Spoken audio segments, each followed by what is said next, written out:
Hag Sameach, Moedim B'Simcha. We're sitting in the Sukkah, and I opened up the Haftorah to prepare for Shabbat. It's the second portion we read on Shabbat, and I'm reading through this, and I'm saying, the world needs to hear this. This is amazing. And it's about Gog and Magog, the famous biblical prophetic war of the end of days. And look what's happening over here. I'm going to do a free, fast translation, best I can. It was on the day that Gog came unto the land of Israel.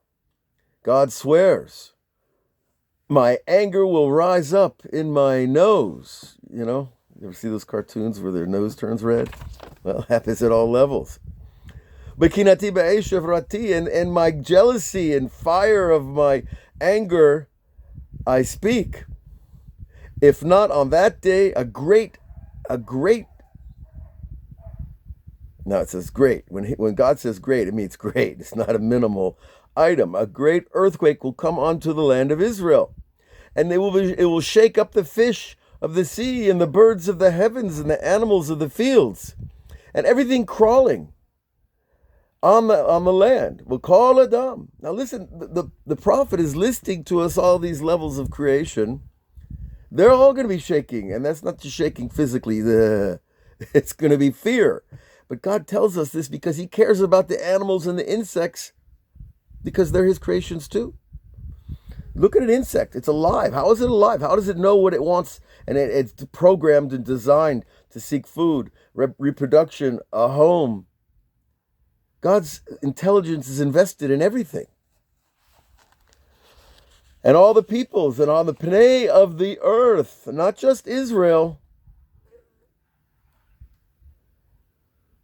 there will be destruction in the mountains, and the great rock structures will fall, and all the walls of the land will fall. And God called upon it, and he said man will bring sword against man, and brother against brother. Well, that doesn't sound like a very kind of war we're looking for, but that sounds like a civil war to me. And I judged him with plagues and with blood and with rain that's flowing, and Avnei El Gabish. Now, what is Avnei El Gabish? The rabbis talk about it. It seems to me like it's asteroids or giant rocks falling out of the sky. But look at the word El Gabish. That literally means God molded together.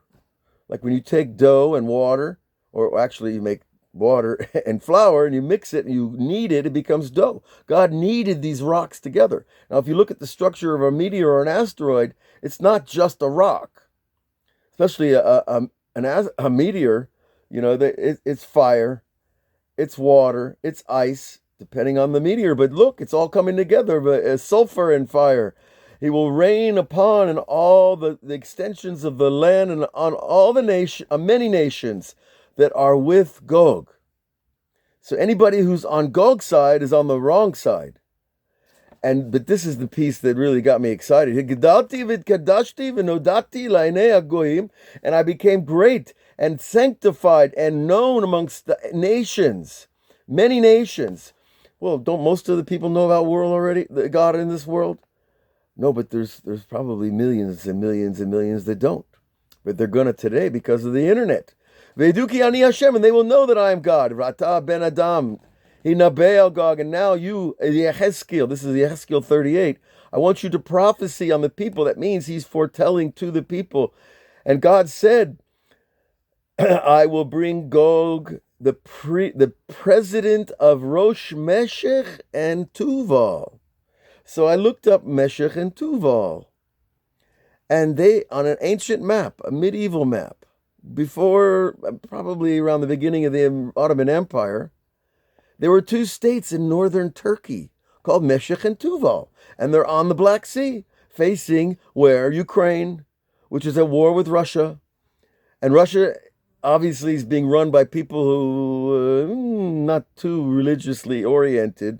Maybe they are to Christianity, but not to this Bible, and not to the Jewish people, because we know what they've done and who they're selling their weapons to, and we know their plans, etc. And they bring in the president of Turkey, who's the head of Meshech and Tuval. You've got quite a little coalition going. V'shovavti, and God, a yell at shovav is like a kid going crazy. And God's describing himself that way. I'm going to go crazy. V'shiseti, and I will split them up. And that also can mean cutting open. Like the prophet Samuel did to King Agag, who was the king of Amalek, who had a son who became Haman, the Rasha in Persia. So there's a little migration going on because Amalek was in North Africa, and now we see they migrate all the way up to Persia. And from the Yarkete Aretz means literally the thighs. A yerech is a thigh, but it means the extensions of the land from the north. And he will bring the. So look, we have to have faith. God says, I will bring your enemies to your land. You won't have to go looking for a fight. He's telling the Jews. And I struck their bows, which, of course, today bows aren't just bows and arrows, folks. They sound more like rockets to me. Miyad smolecha, from your left hand, and hitzecha, and the arrows, sounds more like missiles again, from your right hand uphill, and he will bring them down on a Hari Israel tipolata, and the mountains will crumble. That's a big earthquake, folks, when mountains come down. V'kol agapecha v'amim asher itcha le'et tzipor, and all the agapecha is like an agaf. It's like I use the word extension, but it's like you add a portion to a building. So here's portions of nations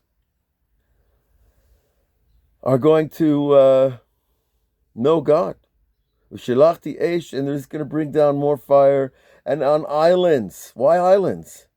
Well, when rocks fall from the sky, especially if they're fiery, they could easily strike many places at once because they're going to break up in the atmosphere. We don't know how it's exactly going to happen.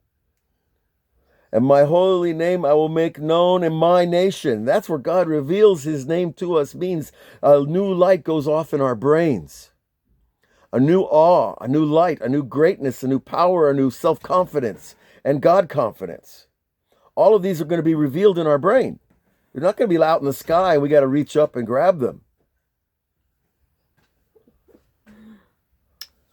And I will not degrade my holy name further. In other words, that's it. Evil will be done. You want to know how the Messianic era is going to end up? Everybody's going to lose their inclination to evil. We're just going to be our good selves. No, that's not so hard. Here in the sukkah, it feels pretty good. I don't feel too angry or upset with anything, unless I watch too much news. But you have to really think about it. It's the perfect setup. God has created us with a good inclination and an evil inclination, and they do not mix like water and oil, the rabbis say. But once he removes the evil impulse, all we have left is the good impulse.